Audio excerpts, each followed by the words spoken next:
अस्सलाम वालेकुम, मैं हूं इकबाल और आप मेरा यूट्यूब चैनल देख रहे हैं। आज की वीडियो में बात करेंगे आईपीएल 2024 के हवाले से। परसों जो एसआरएच ने किया है, जो ट्रेविस हेड ने और अभिषेक शर्मा ने किया, वो कोई इंसानियत थी। मतलब वो तो हम देख रहे थे कि एक तो दुनिया से बाहर एक काम हो रहा है। तो ये ऐसा नहीं होना चाहिए कि 5 ओवर में 103 और 104 रन पावर प्ले में ही हो गए। पावर प्ले में ही मतलब पहले ही 4 ओवर या 5 ओवर में पता लग जाए कि भाई ये मैच कौन जीत रहा है। तो ऐसा नहीं होना चाहिए। कम से कम एक इक्वल कंपटीशन हो बैट और बॉल के दरमियान। अच्छा, मैंने देखा इस आईपीएल में कि वो टीम्स अच्छा खेल रही हैं जिनकी इंटेंट अच्छी है, जो शुरू से अटैक करने की कोशिश करते हैं।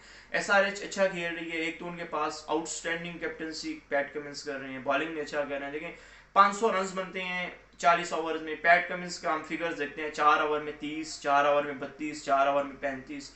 तो ये बहुत अच्छी बॉलिंग है इन कंडीशन में। एक वो अपने एक्सपीरियंस का यूज करते हैं। एक उनका सबसे बेहतरीन जो हथियार है वो उनकी वो स्लोवर शॉर्ट बॉल है, जो ऑफ स्पिन सी करते हैं लेकिन वो पटकते हैं पिच पे और वो खत्म होती है आके बैट्समैन की चेस्ट पे या फेस हाइट पे या हेड हाइट पे खत्म होती है स्लोवर बॉल।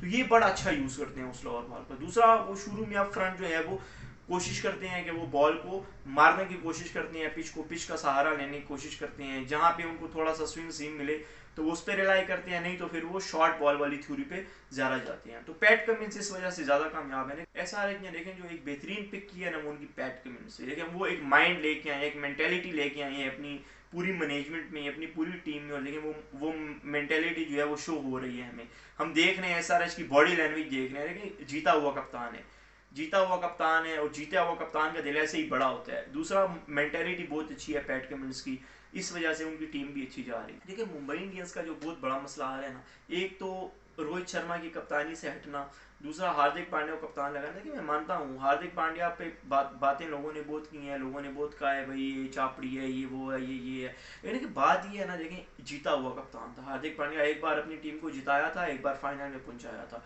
लेकिन कोई भी कप्तान हो तो वो आके दूसरी फ्रेंचाइज में अगर आएगा तो वो शर्त यही रखेगा कि मैं कप्तानी करूंगा। भाई कप्तानी इस वजह से करूंगा कि लास्ट 2 टाइम में फाइनल में पहुंचा हूँ, एक बार फाइनल जिताया, एक बार मैं फाइनलिस्ट रहा हूँ। तो मैं मानता हूं कि मुंबई इंडियंस का फैसला ठीक था। लेकिन फिर इस फैसले पे उन्होंने क्या करना था कि उन्होंने टीम को मजबूत भी बनाना था। लेकिन टीम उनकी कमजोर थी। पहले मैचेस में सूर्या कुमार यादव थे नहीं, फिर बाद में आए, फिर उनकी उस तरीके से फॉर्म नहीं लगी, या 0 पे जाते हैं या 50 कर देते हैं। लेकिन रोहित शर्मा अकेले ऊपर से रन्स नहीं कर सकते। आपको खामखा कोई ना कोई एक ऐसा प्लेयर उनके साथ लगाना था जो रन्स करके दे आपको। आपने वो नहीं लगाया, आपने डिवाल ब्रेविस को रखा, उसने रन्स नहीं किए। तो ये कुछ ऐसे मसाए थे मुंबई इंडियंस के जिस वजह से वो नहीं चल पाई। दूसरा, बॉलिंग मुंबई इंडियंस की अच्छी थी लेकिन हार्दिक पांड्या उस लय में लग ही नहीं रहे। हार्दिक पांड्या उस तरीके से बॉल करवा ही नहीं रहे। वो बस पता नहीं किन चक्रों में हार्दिक पांड्या बस वो कप्तानी के मजे लूट रहे हैं। तो दूसरा ये कि कप्तानी ठीक है भाई मेरे भाई, आपने कप्तानी करनी है, लेकिन आपने क्या करना है कि टीम को भी लेके चलना है। इतनी बड़ी फ्रेंचाइज है, इतनी बड़ी लेगेसी है। आप रोहित शर्मा को रिप्लेस कर रहे हैं ऐसे कप्तान को जो 5 ट्रॉफी आपकी टीम को जिता चुका है, एक फ्रेंचाइज को जिता चुका है। तो जब आप इतनी बड़ी लेगेसी को रिप्लेस करते हैं तो फिर आप उस तरीके से कप्तानी भी करते हैं। लेकिन मुझे लगता है कि इंशाल्लाह मुंबई इंडियंस जो है वो अच्छा करेगी, रिदम में आ जाए। एक बार जब रिदम में आते हैं तो ये टीम अच्छा करती है। हमेशा से हमने देखा है कि मुंबई इंडियंस की फिर टीम एक बार उठ जाए तो फिर इंशाल्लाह ये अच्छा ही खेलती है। जब पंजाब किंग्स, हमने देखा कि पंजाब किंग्स बैड लक उनके साथ रहा, लेकिन 2 जो कमाल के प्लेयर उनको मिले, एक शशांक जो कि वो एक अजीब तरीके से उनको पिक कर लिया था, फिर बाद में उस पर वो उन्होंने क्लैरिफिकेशन भी दी कि नहीं हम इन्हीं को पिक करना चाहते हैं। लेकिन हमने देखा कि जो भी हुआ वो पिक किसी और को करना चाहते थे, पिक इनको कर लिया। लेकिन इन्होंने साबित भी किया कि भाई मैं मैच विनर हूँ, मुझे आपने पिक तो किया है लेकिन मैं आपको मैच जिता के दूंगा। तो शशांक एक बड़े अच्छे खिलाड़ी मिले, आशुतोष शर्मा एक बड़े अच्छे खिलाड़ी मिले हैं।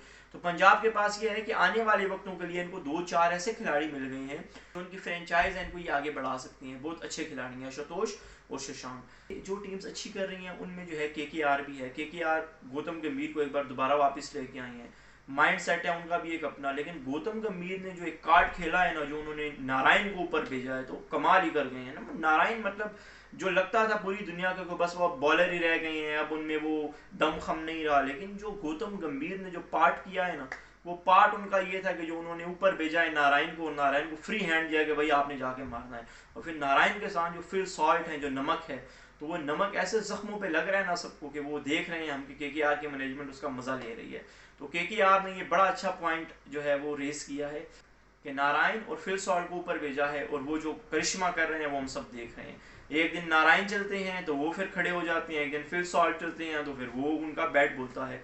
अच्छा, स्टार्क जो है वो केकेआर की तरफ से कोई रिदम में नहीं लग रहे। देखिए रिदम में इस वजह से नहीं लग रहे, स्टार्क जोर ही नहीं लगा रहे, लेकिन ऐसा प्लेयर जो होता है ना वो ज़्यादातर अपनी टीम का सोचते हैं। मुझे लगता है स्टार्क जोर इस वजह से नहीं लगा रहे कि वो चाहते हैं कि इधर मैं इंजर्ड ना हो जाऊँ, T20 वर्ल्ड कप आने वाला है आगे, उन्होंने ऑस्ट्रेलिया को रिप्रेजेंट करना है। तो मुझे लगता है कि वो जोर इसी वजह से नहीं लगा रहे कि वो चाहते हैं कि मैंने ऑस्ट्रेलिया के लिए T20 वर्ल्ड कप खेलना है, उसके बाद चैंपियंस ट्रॉफी 2025 की खेलनी है। तो वो चाहते हैं कि मैं जोर ना ही लगाऊं, बस जैसे मैं नॉर्मल बॉलिंग करता हूं वैसे ही करूं और बस अपने 4 ओवर हैं किस तरीके से निकालूं। लेकिन आरसीबी वाला मैच हमने देखा, कल 222 का टारगेट था, चेस करते करते आखिरी ओवर में आया और करण शर्मा तो बस मैच जिताते जिताते रह गए। जिस तरीके से उन्होंने स्टार को 3 छक्के लगाए तो ऐसे लग रहा था कोई क्लब बॉलर बॉलिंग करवा रहा है और सामने कोई गिलक्रिस्ट जैसा बंदा खड़ा है और वो मार रहा है। तो बड़ा अच्छा लगा, मज़ा आया। लेकिन वो कोहली के आउट ने सारा मैच का मजा करकिरा कर दिया। मुझे लगता है कि वो आउट नहीं देना चाहिए था, थर्ड अंपायर को भी ज़रा नज़रसानी करनी चाहिए थी उस पर, ज़रा वो टोज वाला मामला देखना चाहिए था कि एक तो वो ऑलरेडी टोज पे थे, दूसरा पिच से भी बाहर थे, तो बाल जहाँ पे हिट हुई है ना वो काफ़ी जो है ना वो ऊपर थी जहाँ पे बाल हिट हुई है कोहली को। लेकिन चले जो भी है, अंपायर ने फैसला दे दिया, रोचल ने दे दिया। लेकिन मैचेस आईपीएल में मज़े की हो रही हैं, लेकिन आईपीएल वालों से दरख्वास्त ये है कि कम से कम भाई ऐसी पिचेस बनाएं कि जहाँ पे बॉलर को भी कुछ ना कुछ मिले। अब ऐसा तो ना हो कि बैट्समैन के लिए बस पैराडाइज हो, बैट्समैन आए और वहाँ पे रन्स करें 250 हो 260 हो। भाई अब फैंस ये नहीं चाहते, अब फैंस ये चाहते हैं कि बैट और बॉल के दरमियान अच्छा मुकाबला हो।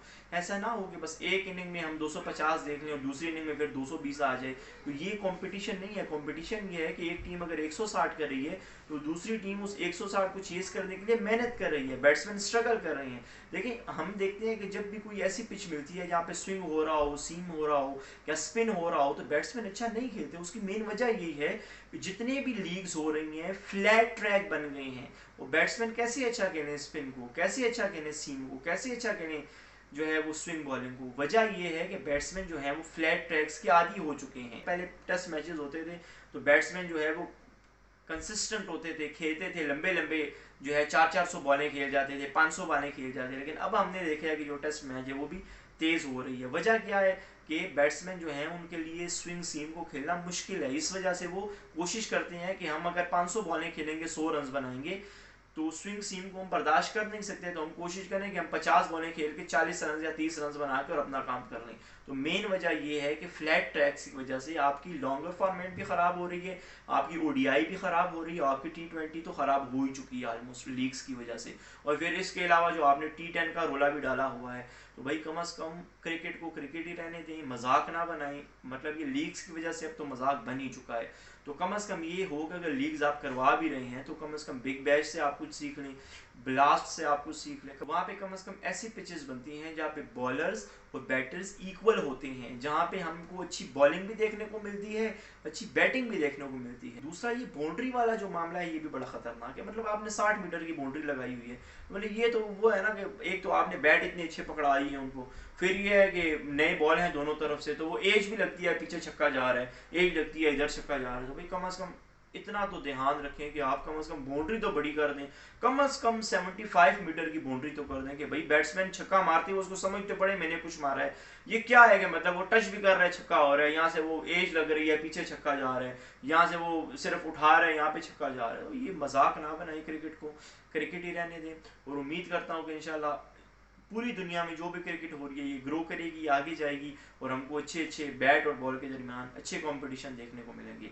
और क्रिकेट सिर्फ बैटिंग तक महदूद नहीं रहेगी, इसमें हमें अच्छी बॉलिंग भी देखने को मिलेगी, अच्छी फील्डिंग भी देखने को मिलेगी। तो उम्मीद करता हूँ कि आपको वीडियो पसंद आई होगी। अगर वीडियो पसंद आई हो तो लाइक करें, मेरे चैनल को ज़्यादा से ज़्यादा सब्सक्राइब करें और इंशाल्लाह आपसे मुलाकात होती है नेक्स्ट वीडियो में। तब तक के लिए अपना ख्याल रखें। अल्लाह हाफिज़।